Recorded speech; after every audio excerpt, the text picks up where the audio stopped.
Hi everyone and welcome back to my channel. I'm so sorry I've been gone so long, but I am back today with a tutorial. So over the years I've had so many requests to do a tutorial on my bread or toast charms, and I haven't done one just because I actually use a mould to make the shape, and I just never thought that was particularly fair to do a tutorial on because some people might not be able to get the mould. But I recently made these bento bear bread charms and you guys went insane over them, and again I got so many requests to do a tutorial that I thought maybe I should. So I have actually listed in the description a bunch of tutorials that show you how to make bread and toast charms that don't use this mould, so that might help some of you, but if you'd like to see how I make mine, then please keep watching. So as I just mentioned, I use a mould, and this is the mould that I use. This one is from Miniature Sweet, and as you guys know, I love Miniature Sweet. I think the quality of their moulds is amazing. I've had this for at least 3 years, and although it is quite beaten up, it is still going strong. So if you are interested in buying this, I will put a link in the description box for you. So the main thing you're going to need to create these negative space designs is a stencil. This is my one. So all I did for this is just draw out the design on a piece of paper, and then I cut it out using scissors. The next thing you're going to need is sandpaper, and you want to have sandpaper that has a very low grit. So this is 80. You basically want it to have a low grit so that it has a really nice texture and matches the toothbrush that we're also going to be using in this tutorial.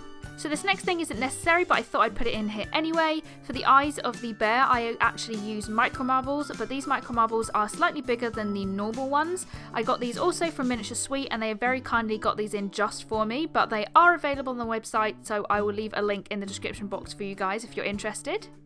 So for most of the shading on these charms, I use this specific brush from Pro Art. I'll leave a link in the description box and all the information on which one it is. But it's basically just this really flat paintbrush, and I have two for the two different colours that I use.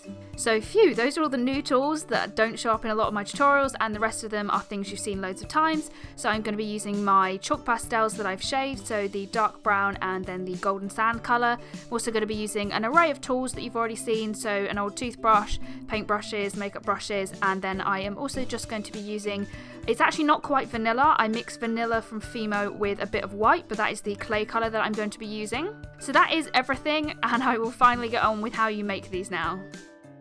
So if you're going to be sculpting by hand, then you can go ahead and do that right now, but as I said, I will be using a mould, so I'm just pushing that vanilla clay into my flexible mould. So once you've pressed your clay into the mould, you then want to add some texture. So I'm just taking my toothbrush and I'm pressing that hard into the clay to give a bread-like texture. And sorry again for being very rusty with tutorials, this was not a very well framed shot, but you can see what I'm doing. So once you've finished texturing one of the sides, it's time to remove it and work on the other side. So once you've removed it from the mould, you want to place it on the sandpaper. So you want to place down the side that you have already textured onto the sandpaper so that you can use your toothbrush to texture the blank side. So the sandpaper is really helpful, because if you were to just try and texture the blank side on a work mat, you would lose a lot of the texture on the back side of the toast. So this just adds even more texture and just means it's very evenly textured and looks great on both sides. So this is completely not necessary, but because I use a mould, I hate the idea that all of the charms look the same. So I do go in with a needle tool and I just accentuate or add little ridges on the edge of the toast to give each one a slightly different shape. I know it doesn't make that much of a difference, but I just like to do it. You obviously don't have to. So this next step is probably the most tedious part of this, and that is adding all of the colour to the crust of the bread. So this is where those flat brushes come in really handy. So as I said, I use two colours, two different brushes. So the first colour you want to lay down is a yellow colour, like a golden sand colour. So these are just chalk pastels that I have shaved down into a powder, and I'm just picking that up with my brush and pressing that very gently onto the toast.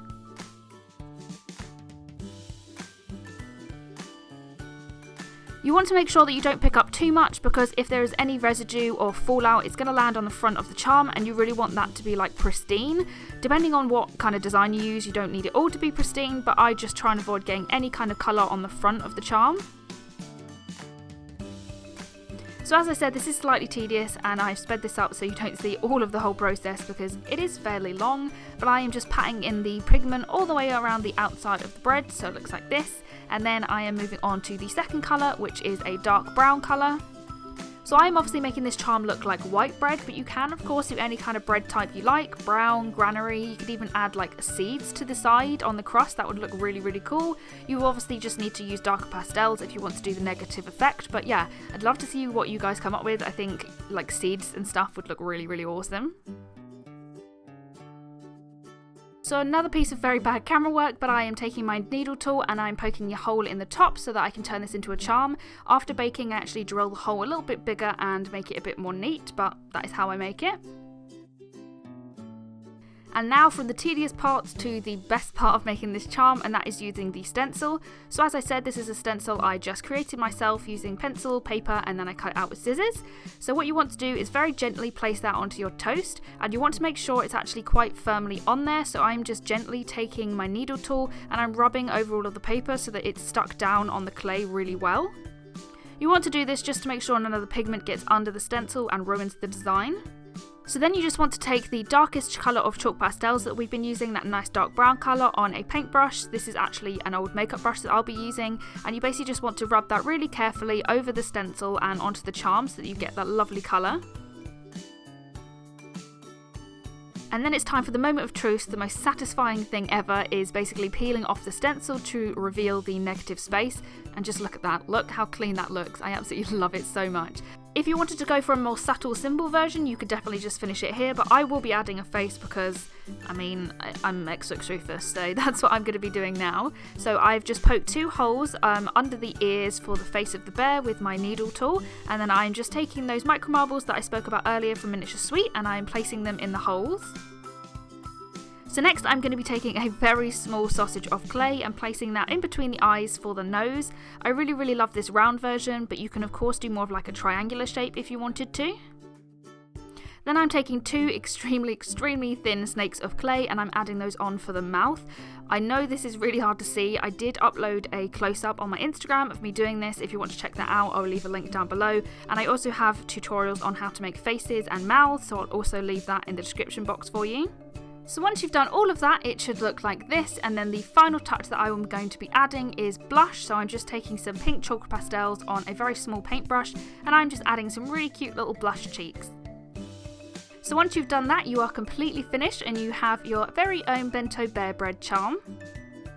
So the really great thing about this negative space idea is that you can really use anything as a stencil. So I have actually shown you a different like design that you could just use. So here I'm actually using, I suppose it's like a confetti or sprinkles. So the little red heart I'm using here is a piece of confetti, and the little sprinkles actually from Miniature Sweet. It's actually meant to be a polymer clay sprinkle, but I just wanted to do a little heart design, so I use those as stencils. So just get really creative. You can use anything, you can draw anything, whatever it is. So yeah, I made this really cute little heart design with some sweet little faces. So yeah, get creative, and don't forget to hashtag xoxRufus when you are posting on Instagram, because I would love to see what you do with these techniques.